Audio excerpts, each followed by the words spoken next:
बेले बेले कौन हुए ना इच्छा हुएनि किसी रोषेईबास करने कौन गोटे साधा सीधा बनई दियो खाई दियो बेले बेले आपण मानकर मध्य सेमती होउथिबो।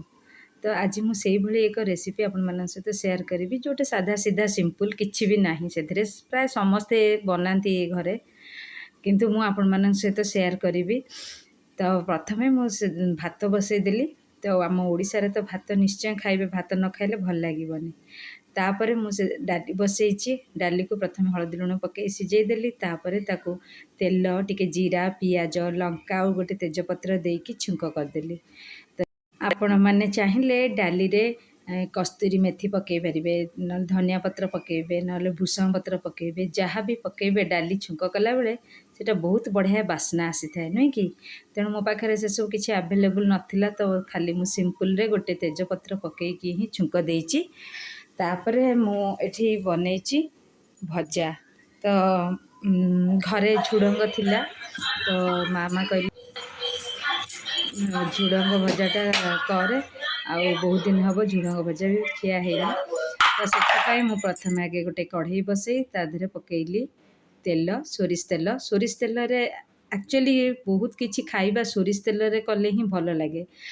आउ से पकईली तेल पर फुटण पर पकईची लंका, तापर प्याज, बस किछिटा बेसिक जिनस ही आज मु सब जाक रेसिपी शेयर कर माने तैयारी करची आपण मानक सहित शेयर करची। आउ एठी पियाज टिके सटे कर साइला परे मु एठी पकईची झुडंग आलू, आ से हलदी और लुण आकु सब मिसई दबा भल भाबरे एवं किछि समय पई ढांकी दबा, जेमती झुडंग आलू आमर सिझी जीव। आ भजाटी बहुत भलसे माने भल कि हम जमती माने देखो जितेबाला आलू आ झुडंग हो कि जेकोसी परिबा हो सबु बेले हाई फ्लेम रे देके ही घोड़ेबे 5 मिनट पर 2-3 मिनट पर ताकू टिके स्लो करदेबे, जहाँफल तार जो माने घोड़ेबा समय तार जो बांफरे ही सेटा स्लो करदेले सेटा सिझी जाए, नहेले जदि पूरा हाई रे रहिबो सेटा पोड़ी जीवो भजाटी। तेणुक प्रथम मुझे हाई रे देती, तापर किछ समय पर मुझे सिम करदेली, तापर भजाटी मोर सिझीगला। ये देखो केते बढ़िया से तापर हाई फ्लेम रे ताकू आमे भाजीबा। देखिए भजाटी एकदम माने कुरकुरा टाइप रो एकदम क्रंची भाया बढ़िया से सुंदर देखा जीवो कलर, आ भजाटी भी मध्य बहुत बढ़िया हम। तापर एठी मोर भात भी हो जाइतिला, भात गाली देली। आम ओडिया घरे भात गालिबा कहती, कई भात छाणती भी, किंतु आपण माने केमती कौन करती मते निश्चय जनइबे। आ मो वीडियोटी भल लगिले लाइक करेंगे, शेयर करेंगे और मो चैनल को गोटे सब्सक्राइब करदेवे प्लीज़।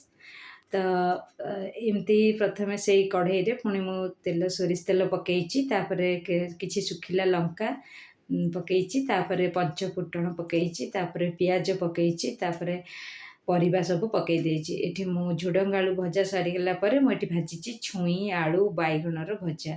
तो प्रथमे आलू पकई देइची, तापरे किछि समय परे मु बैगण आउ छुई को मध्य सेतरे ऐड कर देइची।